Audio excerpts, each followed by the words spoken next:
Il faut que tu prophétises encore sur un grand nombre de peuples et de nations et de langues et de rois.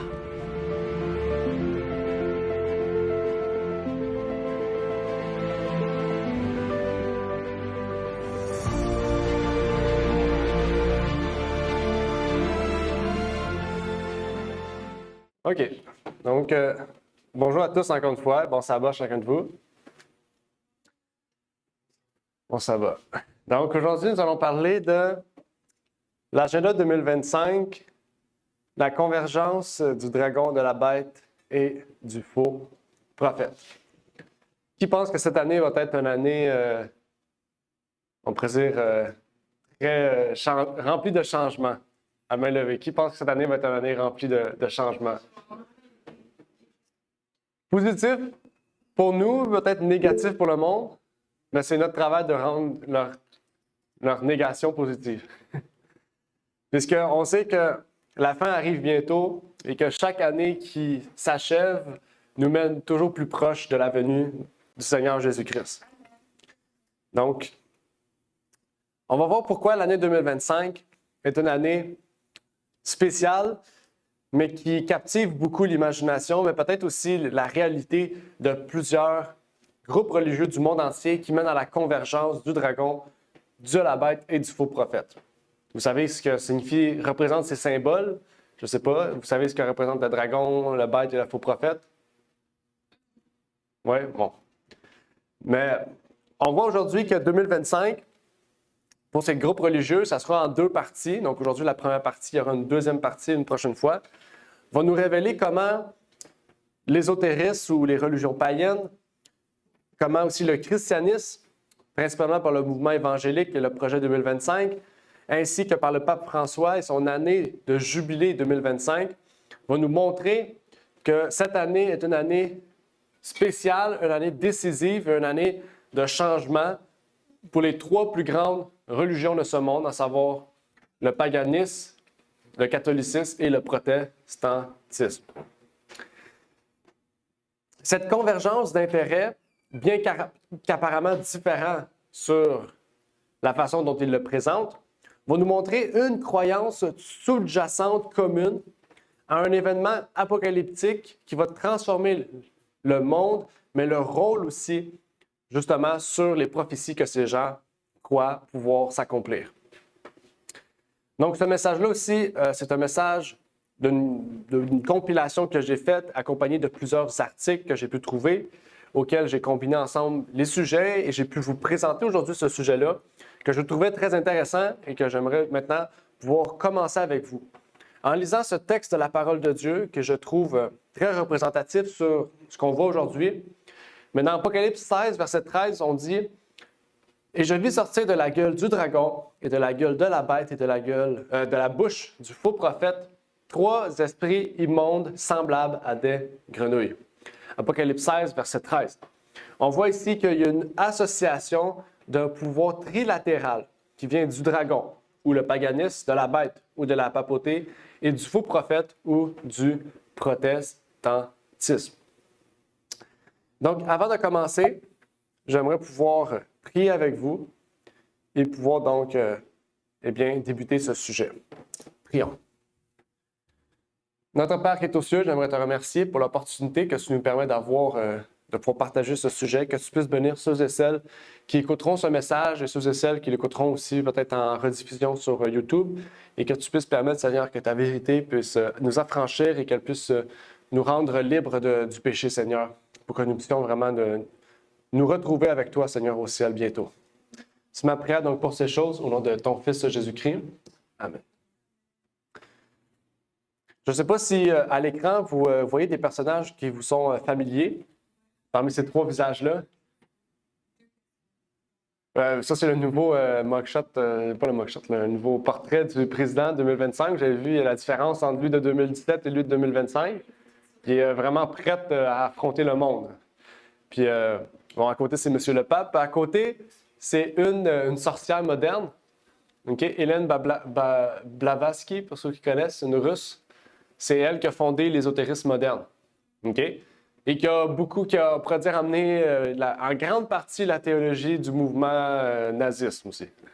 Pour ceux qui ne connaissent pas, ce sera un sujet qu'on va se concentrer, puisque aujourd'hui, on va se concentrer principalement sur l'ésotérisme, et la prochaine fois, on va se concentrer sur le catholicisme et le protestantisme. Okay? Donc aujourd'hui, on va voir comment la convergence de ces trois grands mouvements vont mener à des changements radicaux et à un accord commun sous-jacent, sans même le voir publiquement, eh bien, à cette année 2025 remplie de changements. Sûrement, vous avez connu, vous avez entendu, sûrement, peut-être vous avez participé, peut-être certains, à des conflits comme ça. Le conflit israélo-palestinien qui perdure depuis maintenant plus d'une dizaine d'années, bientôt peut-être même une centaine, parce que ça fait longtemps même que ce conflit règne. Et depuis les quelques années qui ont suivi, donc 2023 et 2024, eh bien, on voit ce conflit-là qui est revenu à un niveau tel qu'on n'avait pas vu depuis plusieurs années. Et on voit ici qu'il y a un examen plus approfondi qu'on devrait faire au niveau des fondements religieux et idéologiques qui le distinguent, mais auxquels aussi les gens prennent parti. Parce qu'on voit aussi que derrière, ce n'est pas juste le fait qu'il y a des vies qui sont perdues, mais c'est que derrière cela, il y a beaucoup une idéologie très religieuse. Okay? On pourrait dire même spirituelle, qui est plus puissant et qui nous montre un tableau plus complexe et plus sinistre du conflit qui est présent. Pour ceux qui ne savent pas, le catholicisme, le protestantisme et l'ésotérisme, ou plutôt même le paganisme, les trois ensemble ont un intérêt commun.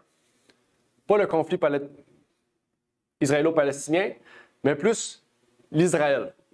Et on va voir aujourd'hui comment ces trois religions-là, ensemble, eh bien, sont en accord sur le conflit qui existe présentement. Et c'est, on pourrait dire, le point culminant qui va amener ces trois religions-là à un changement radical cette année.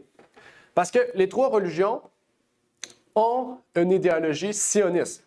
Pour ceux qui ne savent pas, une idéologie sioniste, c'est une idéologie où on promouvoit le judaïsme au-dessus de toutes les autres religions qui sont alentour, donc comme la Palestine qui est musulmane. Donc, on va financer, on va prendre parti pour Israël, tout en sachant en fait que des vies sont en jeu dans cela. Donc, il y a un rôle plus religieux, spirituel que humanitaire, on pourrait dire. Okay? Et ça nous apporte à voir vraiment que le conflit est plus grand que qu'est-ce qu'il en a l'air. En fait, ces trois religions-là prennent parti pour le judaïsme, puisqu'il y a une vision apocalyptique commune et un rôle d'Israël pour que les prophéties de ces trois religions-là puissent s'accomplir. Il y a en fait un agenda caché qui s'étend bien au-delà des préoccupations immédiates du Moyen-Orient et qui révèle que cette année va être une année de changement. Dans un premier temps, aujourd'hui, on va s'intéresser au mouvement ésotérique, ou on pourrait dire New Age, ou au mouvement du paganisme, puisqu'on sait que le bouddhisme, l'hindouisme, toutes ces religions-là font partie du paganisme, font partie d'un groupe qui, entre eux, ont des croyances communes. Et on va voir un fondement historique, on va parler de l'histoire, on va parler autant de la philosophie, autant que le côté spirituel et prophétique, soi-disant, de ces religions-là. Nous allons étudier le rôle aussi de Elena Petrovna Blavatsky, la madame qui est ici à gauche, et de Alice Bailey. Je ne sais pas si vous connaissez Alice Bailey, un personnage très connu aussi du monde ésotérique, dans la formation de la vision du monde du New Age moderne. Donc, on va parler du projet 2025 et de ce conflit aussi, principalement, du rôle de ce conflit. Par la suite, dans la prochaine partie, deuxième partie, nous allons parler du rôle du christianisme, autant évangélique et catholicisme, sur ce même sujet. On va commencer maintenant. On va voir beaucoup d'histoires, donc on va prendre le temps de comprendre. Sûrement, vous ne connaissez pas ce monsieur-là. Je vais vous montrer beaucoup de photos. Vous n'allez peut-être pas connaître cette personne-là. Ce monsieur-là, c'est Arthur Balfour. Okay? Pour ceux qui ne connaissent pas, Arthur Balfour, c'est un éminent homme d'État britannique qui a joué un rôle essentiel en posant la base de la création d'un État juif. Aujourd'hui, si on a un État juif, c'est grâce à cet homme-là. Okay? Ce n'est pas lui, légalement, qui a permis l'État, l'État juif, mais c'est lui qui a amené l'idéologie juive pour qu'un État soit officiel et déclaré par l'ONU et par les autres personnes en lieu d'être. Pour ceux qui ne savent pas, ceux qui ont été un rôle ou un médiateur, on pourrait dire, puissant dans la création en 1940, okay, et 60 aussi plus tard officiellement, c'est l'Église catholique romaine. Okay? Il y a beaucoup d'archevêques qui travaillaient à l'ONU, qui ont rédigé les rapports, qui ont rédigé les lettres pour officialiser l'État d'Israël. Donc, c'est pour vous dire que vraiment, autant le protestantisme que le catholicisme, que les ésotéristes étaient tous en accord pour un État en Israël. Mais on va voir que la raison n'est pas autant que pour leur donner, on pourrait dire, pour leur donner un État. Il y a quelque chose de caché derrière. Donc, on va voir.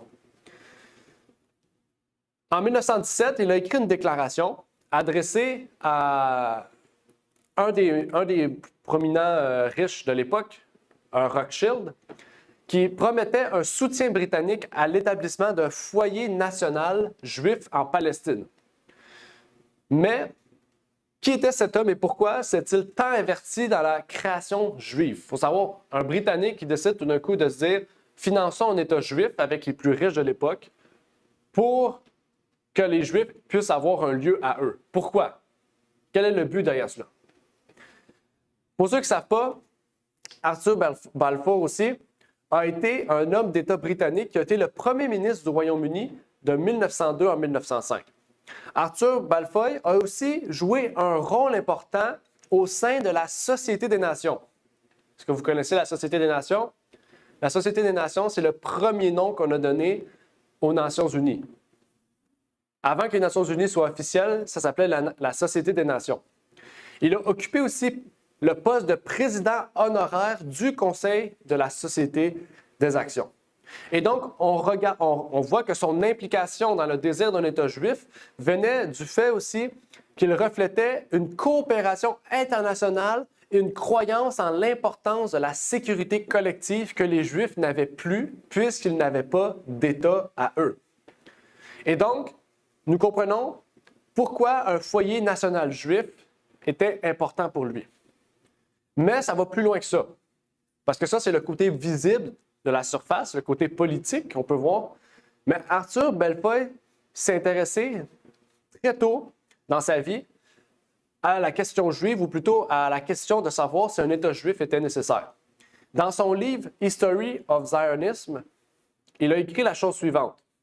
« La seule qualification que je possède est que j'ai toujours été très intéressé par la question juive et qu'au début de ce siècle, lorsque l'antisémitisme en Europe de l'Est était à un stade aigu, j'ai fait de mon mieux pour soutenir un projet conçu par M. Chamberlain, alors ministre des colonies, pour créer une colonie juive en Afrique de l'Est sous le drapeau britannique. » Il faut savoir qu'en Europe de l'Est, l'ésotérisme grandissait. Et plus que l'ésotérisme grandissait, il faut savoir qu'il y a eu beaucoup de branches ésotériques en Europe.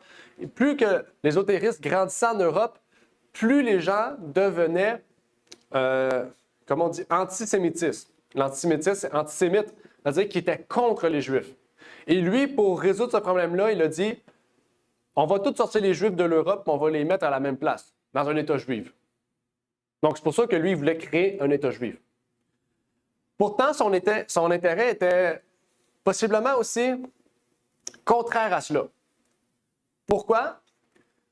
Parce que lui-même, déjà, avait des opinions antisémitistes, mais lui-même aussi a mis une loi en place qui restreignait l'immigration juive en Grande-Bretagne. Donc, l'homme qui voulait un État juif, parce que l'antisémitisme existait, restreignait les Juifs à pouvoir rentrer dans son propre pays. Pourquoi? En fait, il révèle une problématique dans ce même livre sur la question du peuple juif et la raison pour laquelle il voulait créer un État juif. Il a déclaré que les Juifs étaient un corps étranger et hostile aux nations civilisées de l'Occident. Regardez ce qu'il nous dit dans son livre un peu plus loin. Il dit « s'il réussit en parlant de la création d'un État juif, il accomplira une grande œuvre spirituelle et matérielle pour les Juifs, mais pas seulement pour eux. Car si j'en interprète le sens, il s'agit entre autres d'un effort sérieux pour atténuer les misères séculaires créées pour la civilisation occidentale par la présence en son sein d'un corps qu'elle a trop longtemps considéré comme étranger et même hostile, mais qu'elle n'a pu ni expulser ni absorber. C'est pour cela, sinon pour toute autre raison, qu'elles doivent recevoir notre soutien. Donc, pour M. Balfour, les Juifs sont une nuisance pour toutes les nations civilisées. Et pourtant, le monsieur il disait qu'il voulait créer ça dans le but d'éviter ce genre de conflit-là, de nuisance, comme il disait. Et donc, on voit un peu que peut-être que ce monsieur-là a des croyances spirituelles qui, en fait, reflètent publiquement le contraire de son désir politique. Je vais voir si... OK. Il faut savoir que M. Balfour a toute sa vie dédiée, en fait, il a dédié toute sa vie au domaine de l'occultisme et de la recherche du monde paranormal. Il est même l'un des membres fondateurs de la Society for Psychical Research. Pourquoi je ne l'ai pas? Je ne l'ai pas mis? Bon, je ne l'ai pas mis. Mais il est l'un des membres fondateurs de la Psychical Research, qui est une société qui étudie les phénomènes psychiques et occultes paranormaux et qui existe encore aujourd'hui en Grande-Bretagne. Certains spécialistes ont affirmé que Balfour n'a jamais cru à ces phénomènes occultes. Toutefois, il est resté 12 ans à la présidence de cet institut dit scientifique. En fait, la SPR comptait parmi ses membres de nombreux occultistes et adeptes du New Age célèbres. Comme ici présente, Elena Petrovna Blavatsky. Peut-être le logo, vous reconnaissez un peu, vous connaissez certaines choses de ce logo. Mais ces deux personnes-là, Henry Olcott et Elena Blavatsky, ont fondé cette société théosophique qui est à la source de l'ésotérisme moderne. OK? Puis comme vous voyez l'étoile de David, vous voyez le serpent Ouroboros, c'est-à-dire le serpent de l'éternité, de pour toujours. Puis on voit même le symbole du futur parti nazi de l'Allemagne.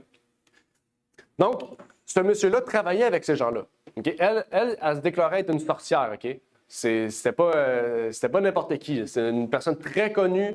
Elle a écrit des livres qui portaient le titre... Elle a écrit un journal qui portait le titre Lucifer, là, pour vous dire. C'est pas n'importe qui. Là. C'est une madame très, très connue dans le monde de l'époque. Et lui était proche de elle. Et donc, si lui était proche de elle, le but d'un État juif n'était pas dans le but de les aider, mais dans le but de les mettre de côté pour les mettre tout à la même place, puis de dire « restez dans votre coin, puis faites rien ». Mais pourquoi tout ça? Quel était le but de tout ça? À quoi cela va nous emmener? On va aller un peu plus proche dans l'histoire et on va voir les sentiments antisémitistes dans les croyances du New Age et comment l'aboutissement de leurs croyances est logique. Okay? On va aller un peu plus proche dans l'histoire, on va aller retrouver donc l'homme que vous voyez à l'écran, Adolf Hitler et son parti nazi, qui a renforcé encore plus cette idée de la distinction et la séparation entre la race blanche et le judaïsme. Puisque, comme on dit souvent, la pomme ne tombe pas très bien loin de l'arbre. Et en fait, dans son ouvrage fort, La doctrine secrète, Blavatsky, en 1888, décrit deux races qui existent sur la Terre, une race supérieure et une race inférieure.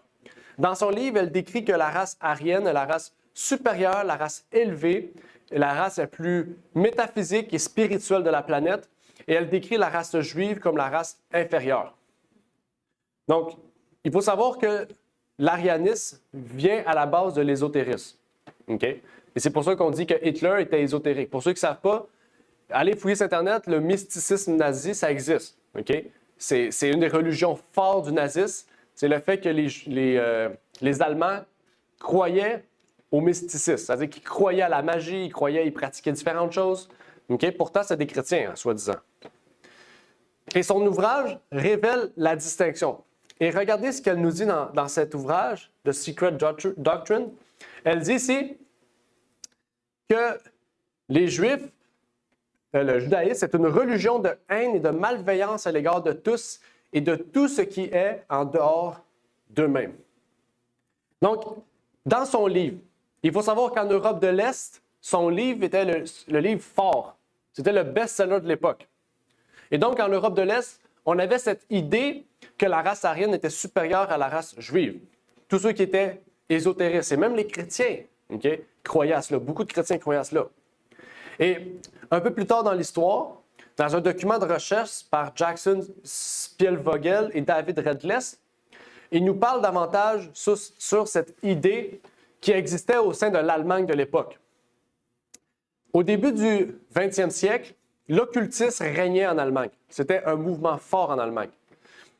En fait, il y avait de plus en plus de loges théosophiques et d'autres groupes occultes qui prenaient un terrain de grande envergure au sein de l'Allemagne et au sein de l'Europe de l'Est.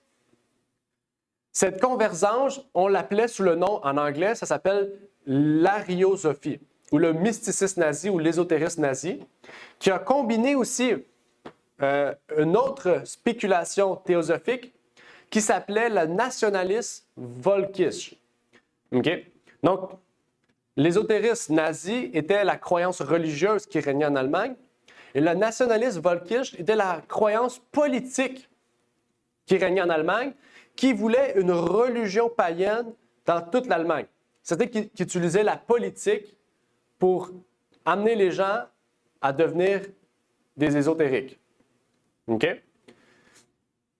Et donc, le résultat logique de toutes ces idéologies-là était l'Holocauste. L'Holocauste était le produit final du mysticisme nazi, de l'ésotérisme de l'Allemagne. Pour vous dire à quel point c'est fou quand même d'arriver à cela.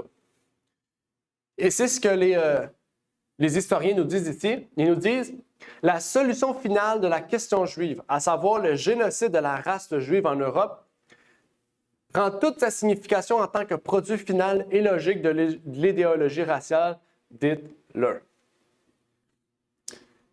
Et donc, ça nous révèle que tout ce désir et cette volonté de détruire les Juifs était non pas dans un but politique, ce qui paraissait en face, mais dans un but spirituel. Spirituellement, les ésotéristes ont une haine envers les Juifs. De la même manière que le catholicisme aussi a engendré Adolphe à aller au pouvoir de l'Allemagne, okay? Il faut savoir que les plus grands voteurs pour Hitler étaient les catholiques romains et que les papes aussi okay, ont fraternisé avec Hitler. On ne peut pas dire étaient proches, ils ont fraternisé, c'est-à-dire qu'ils c'était des amis. Okay?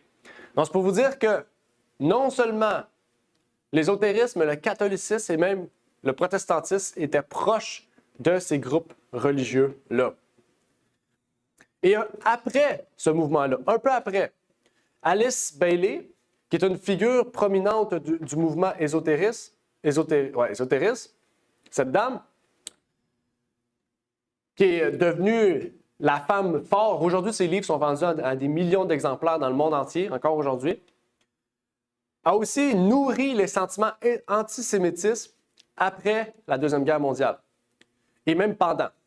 Elle a écrit un livre qui s'appelle La réapparition du Christ, pour savoir, les ésotériques croient en Jésus, ils croient en Dieu. Okay? Elle a écrit un livre, La réapparition du Christ, puisque ces livres existent en français, où elle fait des remarques désobligeantes sur le peuple juif, suggérant qu'il n'a pas réussi à évoluer spirituellement et qu'il est resté piégé dans le passé. Regardez ce qu'elle nous dit à ce sujet. Elle nous dit « La difficulté avec le juif est qu'il reste satisfait de la religion d'il y a à peu près 5000 ans, d'il y a près de 5000 ans, et qu'il ne montre pas encore de désir de changer. » Même qu'elle dit, elle ajoute un peu plus loin dans son livre que dans le rejet du Christ en tant que Messie, la race juive est restée symboliquement et pratiquement dans le signe du bélier. Pour ceux, eux, ils croient. Pour ceux qui ne savent pas, ils croient au signe du zodiaque. Pour eux, les Juifs sont restés dans le signe du bélier. le bélier dans la Bible, vous savez, c'est un bouc émissaire. Donc, c'est pour ça que pour eux, les Juifs sont le bouc émissaire de tout le monde entier, qui est un signe négatif. OK? Un peu plus tard, dans une étude sur le néopaganisme, parce que nous sommes dans cette époque du néopaganisme, Victor Shrelman, un anthropologue culturel en Russie, a parlé de la chose suivante sur les idées de Alice Bailey. Elle dit la chose suivante. Les tendances racistes et antisémites sont explicites. Par exemple, dans les enseignements occultes d'Alice Bailey et de ses disciples qui souhaitent purifier le christianisme de son héritage juif et rejeter la Bible juive comme condition préalable à l'entrée dans l'ère du Verseau. D'après vous, quel est cet héritage juif au sein du christianisme?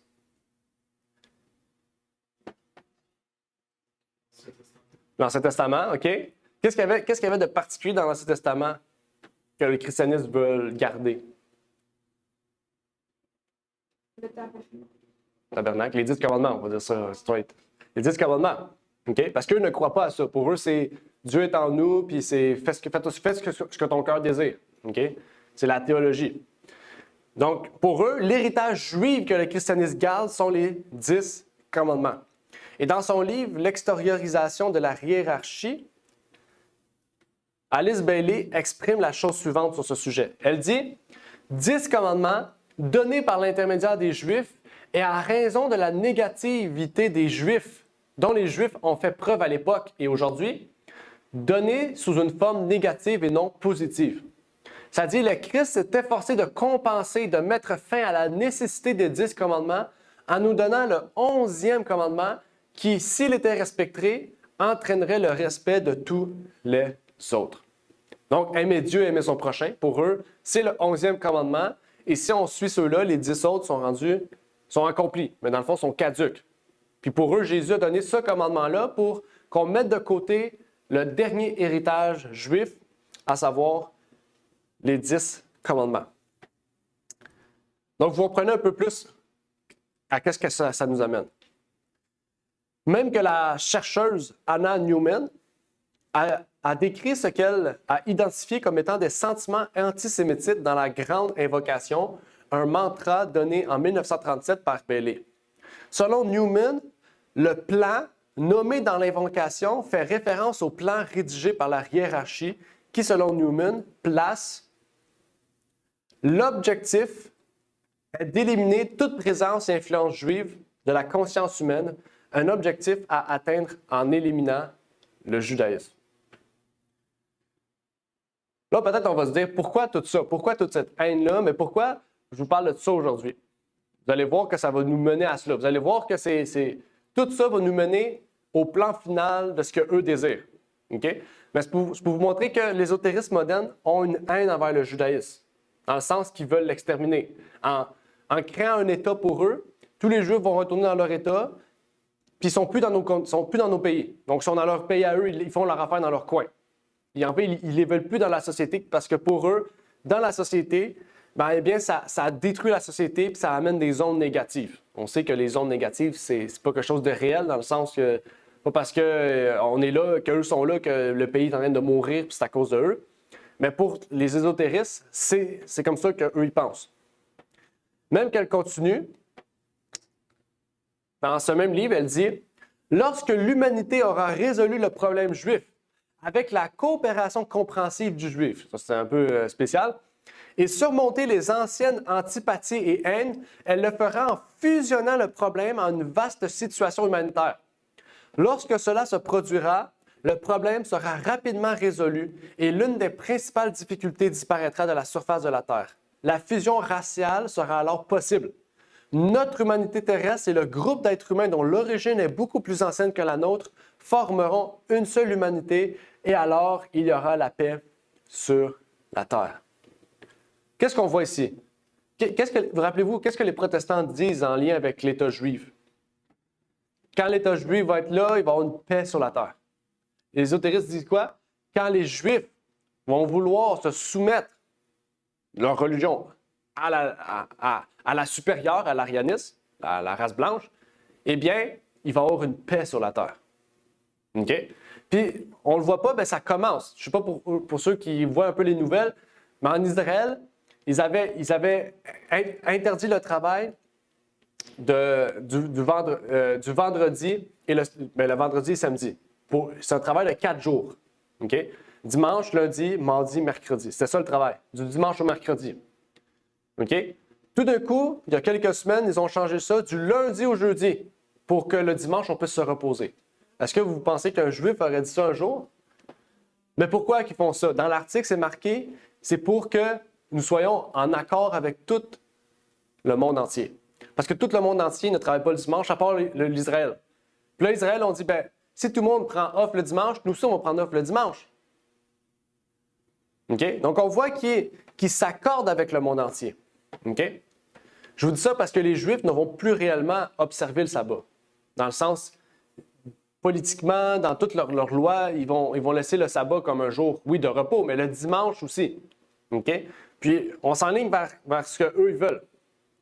Et donc, cette vision d'une humanité unifiée repose sur la dissolution de la spécificité juive, à savoir l'observation des 10 commandements. Cette perspective troublante s'aligne sur les récits antisémitiques historiques qui soulèvent aussi de nombreuses préoccupations éthiques pour permettre à la pensée occulte et ésotérique d'influencer des décisions politiques. Maintenant, rappelez-vous, Arthur, je l'appelle maintenant, c'est mon ami Arthur Balfour, rappelez-vous, où est-ce qu'il travaillait? Il a été président pendant plusieurs années pour les Nations Unies. Pensez-vous qu'eux aussi ont une influence sur les décisions que les Nations Unies prennent? Pour ceux qui ne savent pas, à l'ONU, il y a une statue du pape aussi qui est présent. Le pape aussi a son délégué sur place. Pour ceux qui ne savent pas, l'Église adventiste a des délégués aussi sur place. Le protestantisme a des délégués aussi sur place. Toutes les grandes religions du monde ont des délégués aux Nations Unies. Puis ils s'accordent tous pour dire que le juif a une place précieuse. C'est un héritage laissé. Pour eux, c'est pas juste on veut leur donner un territoire. Non, il y a un aspect spirituel. C'est comme il y a une bénédiction si on leur donne un endroit. Parce que pour eux, c'est comme c'est le moment de paix. OK?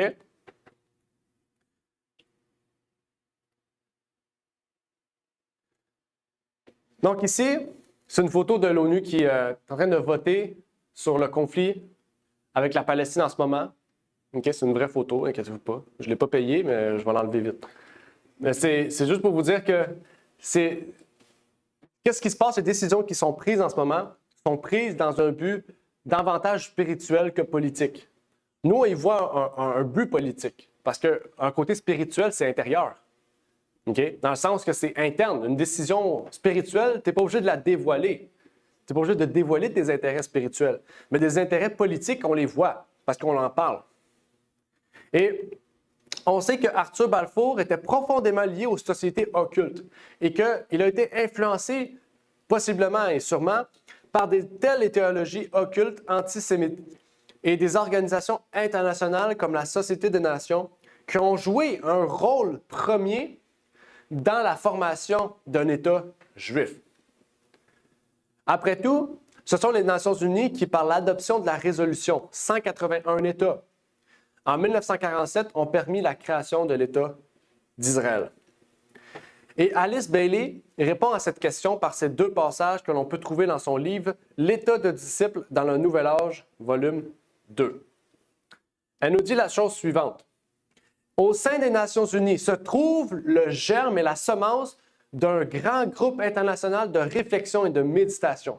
Un groupe d'hommes et de femmes pensants et informés entre les mains desquels se trouve le destin de l'humanité. C'est fou, là.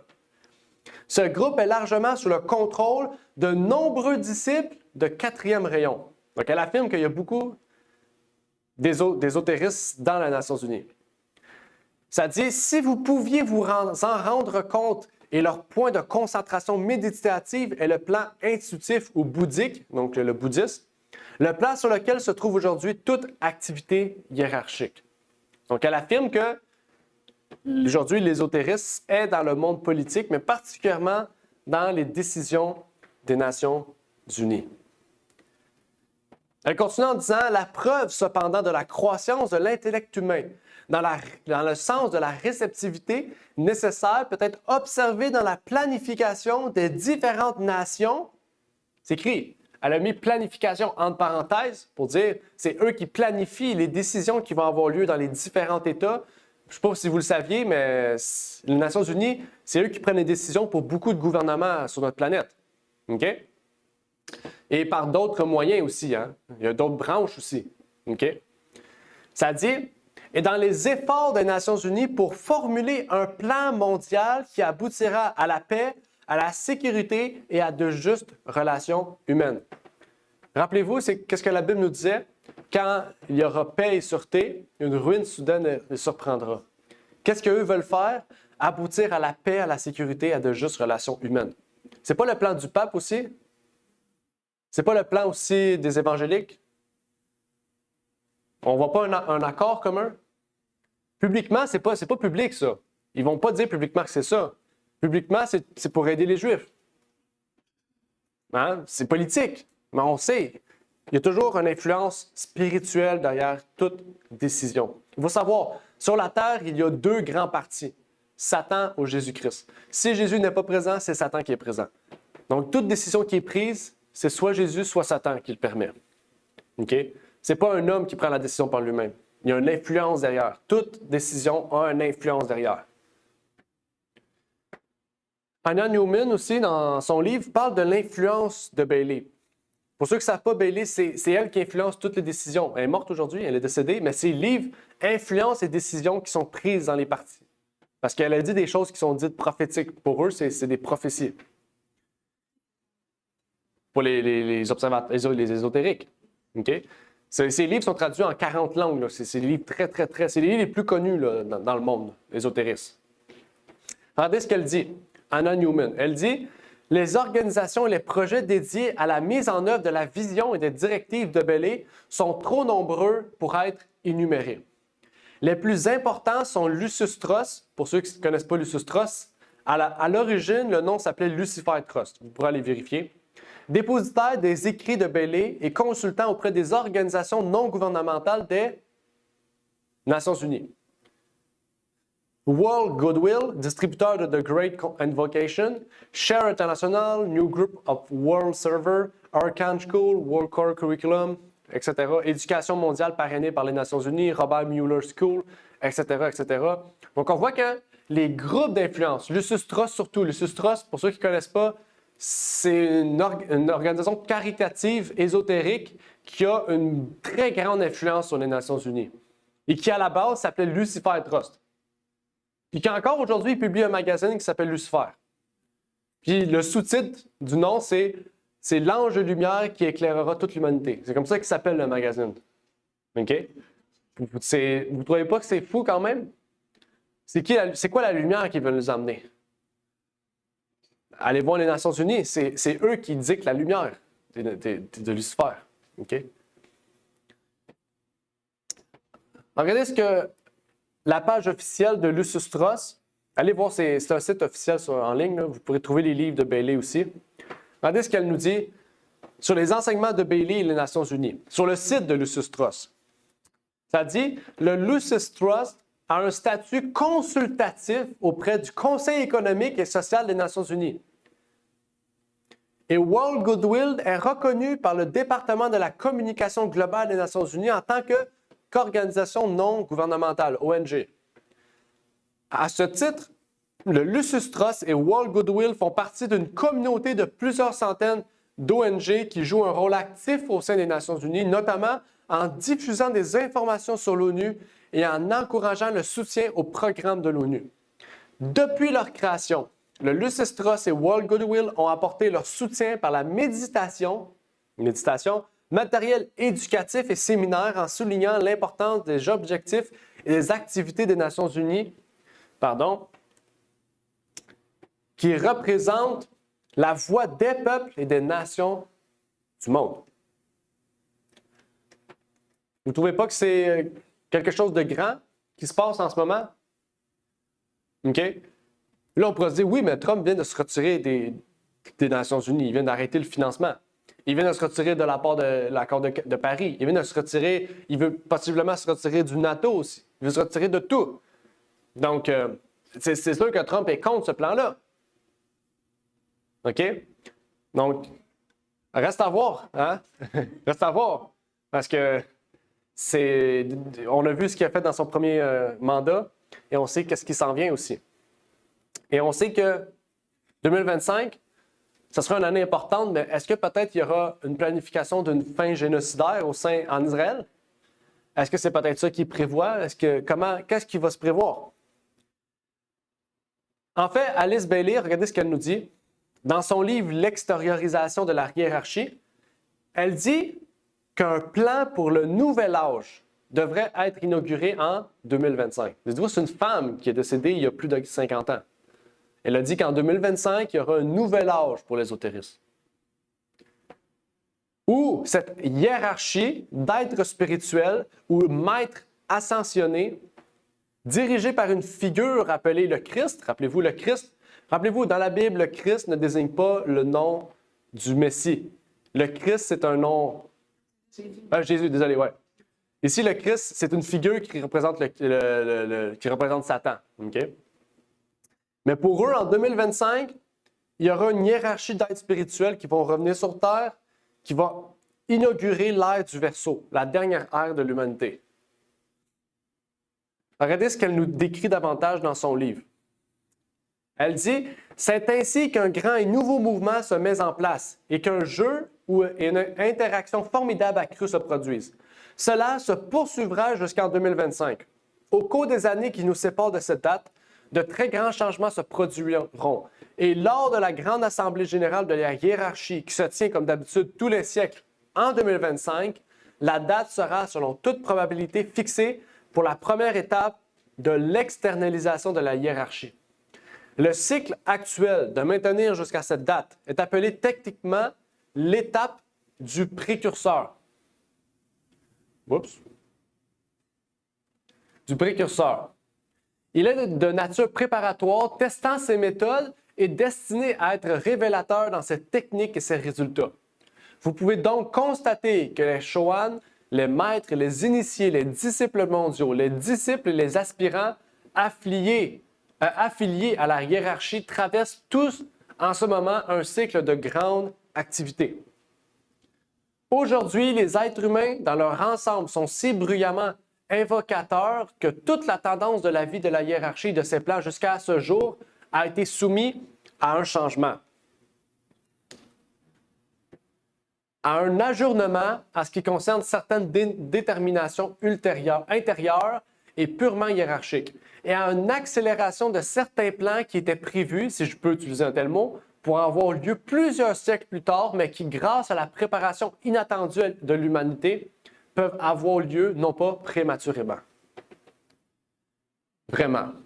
Mais en toute sécurité dans la plénitude des temps. Cette plénitude des temps, en ce qui concerne la planification particulière dont nous nous occupons, s'étend d'aujourd'hui à l'an 2025 après Jésus-Christ. Une brève période de temps qui s'étend d'un siècle à l'autre. Cette plénitude de temps, en ce qui concerne la planification particulière dont nous nous occupons, s'étend d'aujourd'hui, je le répète. Pourquoi ça se répète? En effet, pour avoir l'accomplissement du but plus vaste du logos planétaire, travaillant à travers les trois centres majeurs de son corps de manifestation.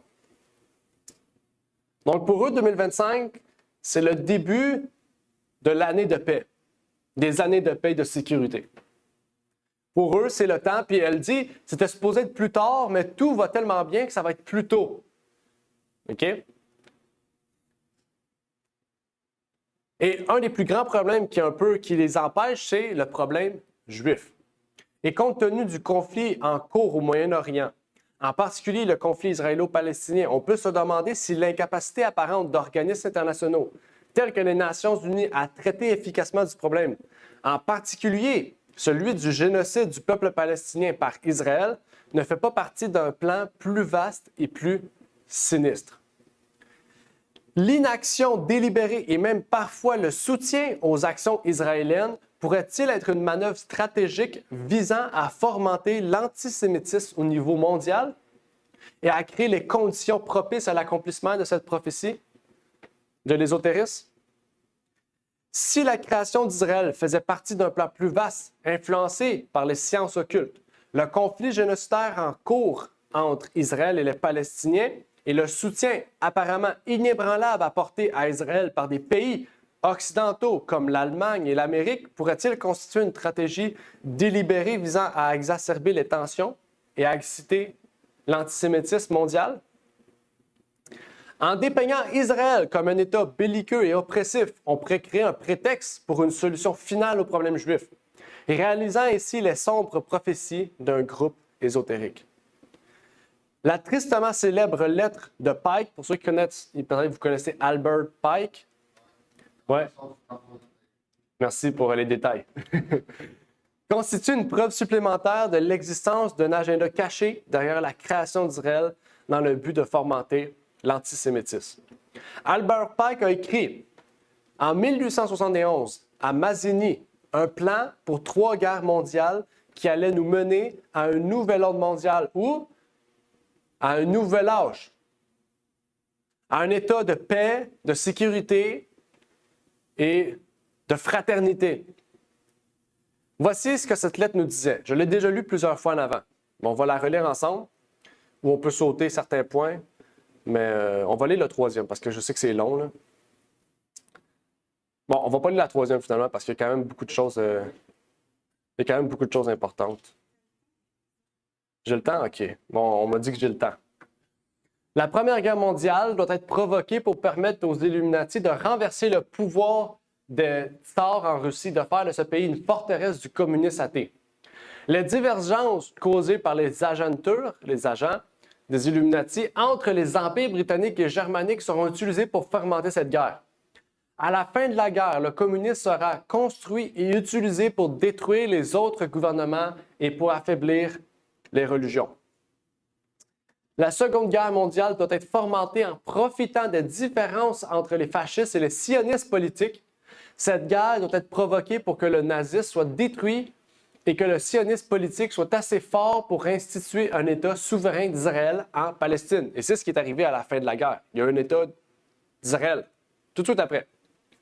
Pendant la Seconde Guerre mondiale, le communisme international doit devenir assez fort pour équilibrer la chrétienté qui sera alors bridée et tenue en échec jusqu'au moment où nous en aurons besoin pour le cataclysme social final.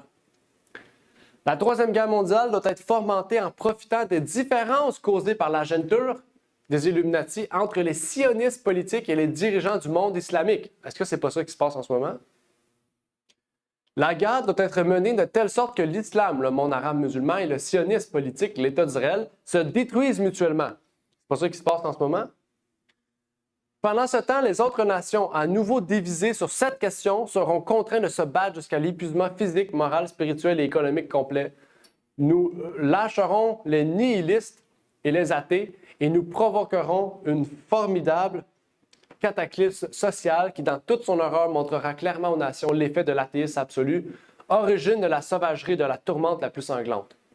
Alors, partout, les citoyens obligés de se défendre contre la minorité mondiale des révolutionnaires extermineront ces destructeurs de la civilisation et la multitude désabusée du christianisme dont les esprits déistes seront dès lors sans boussole et sans direction, anxieuses d'un idéal, mais ne sachant où rendre son adoration, recevra la vraie lumière par la manifestation universelle de la pure doctrine de Lucifer.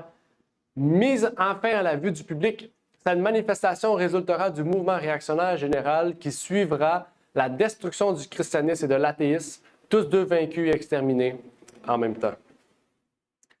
Donc, je ne sais pas si ça sera complètement réalisé, parce qu'on sait que c'est des gens qui ne sont pas Dieu, ne contrôlent pas les temps à venir. Mais on sait que Satan contrôle les hommes.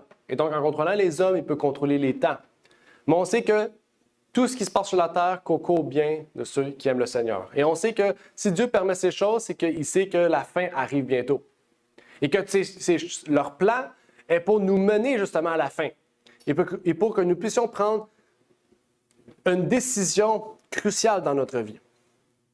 Et on sait que Bailey a suscité cet intérêt en disant que la figure du Christ pour 2025 reviendra au pouvoir. Et on vient de dire que Lucifer sera celui qui va être révélé. On ne voit pas un agenda commun. Les deux, il faut savoir, les deux ils n'ont pas travaillé ensemble, mais indirectement, ils se connaissaient. Parce que les deux étaient des grands ésotéristes. Et donc, on sait que cela va nous mener vers une idée commune. Et ce qui est intéressant aussi, on a parlé des êtres supérieurs qui vont revenir. Okay? Les êtres supérieurs qui vont revenir. Il y en a beaucoup qui vont dire « Ah, ben c'est les extraterrestres ». Il y en a qui pourraient dire « Ah, mais c'est des démons. Une force démoniaque super grande va venir sur Terre. Okay? Et va ramener la paix. » Qu'est-ce que ça en est? On verra ce que l'avenir nous réserve. Mais ce qu'on voit ici de très pertinent, c'est que les ésotéristes préparent 2025 et voient 2025 comme une année spéciale, l'année du retour du Christ, l'apparition du Christ. Okay? Et on sait que ce n'est pas le Christ, on sait que c'est Satan. Maintenant, il reste à savoir dans quelle idée ils disent que Satan va revenir. Dans quelle chose, dans quel aspect. Eh bien, prions pour cela, pour que Dieu nous révèle ces choses. Et vraiment, nous voyons que ces groupes occultes et le New Age ou l'ésotérisme ont vraiment travaillé dans le but de créer l'Israël. Et dans le conflit actuel, ils sont dans un point culminant. Ils sont au centre. Et le rôle des chrétiens évangéliques et des catholiques aussi sont encore plus intrigants, parce que comment trois religions qui se disent se combattre entre eux, une religion qui dit adorer Lucifer et une autre religion qui dit adorer Dieu, peuvent arriver à un point commun comme tel, sur un conflit si facile, pertinent. Je veux dire, logiquement, on prendrait toute part pour Palestine, dans le sens que c'est eux qui se font détruire puis qui se font tuer, puis que tout le monde finance l'Israël. Mais pourquoi ces grands groupes religieux prennent part à l'Israël? Là est la question. Et donc, ça met fin au sujet du jour. Et donc, la prochaine fois, je ne sais pas quand, on verra, selon ce que Dieu le voudra, eh bien, nous allons partager la deuxième partie, nous concentrer sur ce que les catholiques appellent l'année 2025, le grand jubilé, et ce que le protestantisme appelle l'année 2025 et le projet 2025, donc le projet de réforme du gouvernement. Et à l'allure que le président Trump va, je pense que 2025 va aller assez vite aussi. Parce qu'en une semaine, il a signé plus que 200 décrets. Donc, je peux vous dire qu'il va aller vite à la gâchette. Donc, soyons prêts à tout ce qui va arriver. Mais nous savons qu'il y a une seule chose que Dieu nous a promis, c'est que les prophéties qu'il nous a données vont s'accomplir. Et que si nous avons foi en lui, nous n'avons rien à craindre. Rien à craindre. Jésus a dit, qu'est-ce qu'on a à craindre de ceux qui tuent le corps si on a plus à craindre de celui qui tue l'âme? Donc, nous devons plus craindre Jésus-Christ que les hommes. Donc, gardons la foi et que Dieu nous bénisse. Terminons par une courte prière. Notre Père est aux cieux, j'aimerais te remercier pour l'opportunité que tu nous permets d'être ici, Seigneur, de partager ce sujet, que tu puisses bénir tous ceux et celles qui sont ici présents, ceux qui écouteront ce message. Et vraiment, tu le vois par les signes des temps, Seigneur, et par tous les plans que les hommes, les suppôts de Satan font, Seigneur, et forment, que la fin arrive bientôt, Seigneur. Et ça nous révèle à quel point notre vie spirituelle doit être prise au sérieux, Seigneur, et à quel point nous devons nous préparer à ta venue. Nous devons tout faire pour nous préparer à ta venue. Et le plus que nous pouvons faire, c'est de prier pour que tu nous guides sur comment nous devons nous préparer. Sur comment, Seigneur, tu veux que nous puissions faire ton œuvre et amener des enfants à ta vérité de ta parole, Seigneur. Et donc, que tu puisses nous bénir, Seigneur, chacun respectivement, nous permettre, Seigneur, que vraiment nous puissions nous consacrer à toi, nous consacrer à ta parole, nous consacrer à ton œuvre, Seigneur, et que ton évangile puisse travailler en nous et que nous puissions être un témoignage vivant de ta parole. Et donc, que tu puisses bénir aussi ceux qui sont avec nous sur Zoom, Seigneur. Et c'est ma prière donc pour toutes ces choses au nom de ton Fils Jésus-Christ. Amen. Amen.